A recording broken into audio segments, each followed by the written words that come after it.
The native inhabitants of southern Chile is the story of a people's 400 years of struggle to survive.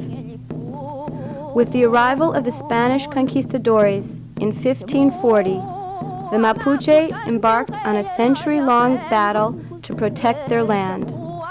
By the early 1800s, after the Chilean independence from Spain, the Mapuche were forced by Chileans to live on their reservations.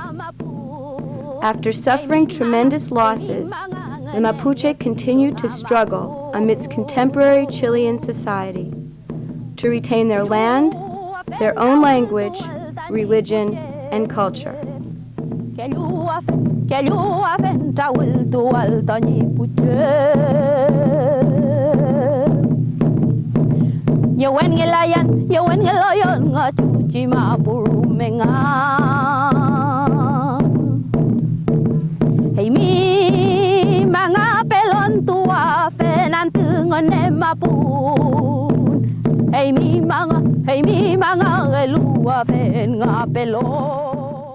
Esta es la tierra donde yo nací. This is the land where I was born, and before me, my parents were born here. Here on this land, they gave us life. They taught us our traditions. They taught us how to live in a community. They gave us a Mapuche education. They showed us the Mapuche way of life. All this was taught to us by my mother, Francisca Tramelao Cayeleo. She had a very good traditional education from her parents. The only serious problems that disturbs my mother is that she wasn't taught a double culture. She didn't have a double education. She only has the education that her parents taught her, that of her own culture. My father always spoke more Spanish than Mapuche. It is more common for men to speak Spanish than it is for women. This is not because they don't know how to speak Mapuche, but because they're accustomed to speaking in Spanish. When I was 4 years old, I realized that a language existed apart from Spanish. Before I was 4, I spoke both Spanish and Mapuche, but I didn't realize that I was speaking two different languages. Then a moment arrived when I understood that there were two different languages. I came to this realization when I had to be in two different forms of life. They spoke to me in Mapuche. I understood and I knew how to respond.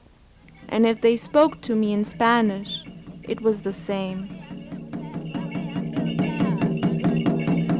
In addition to being responsible for the family, agricultural production, and food preparation, the Mapuche women's most prestigious role in the community is that of the Machi.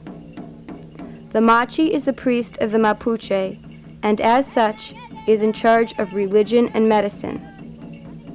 When a Machi holds a religious ceremony, she does it in front of a rewe, a Mapuche altar, where she, with her cultrun, a sacred drum, sings and prays.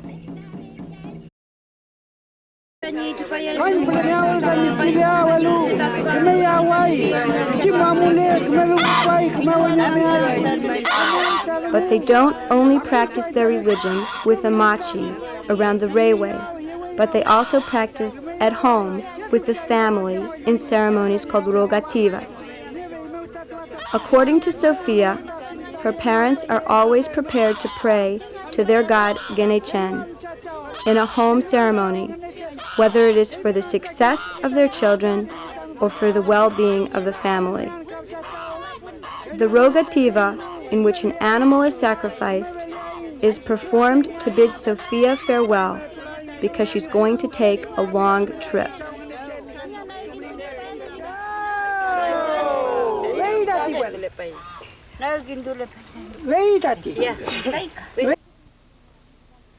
Es por eso que nosotros no aceptamos la división de las tierras.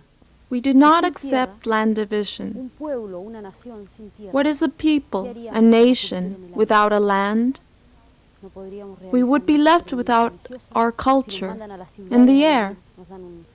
We couldn't practice our religious ceremonies because we are used to practicing our ceremonies in nature, in open fields.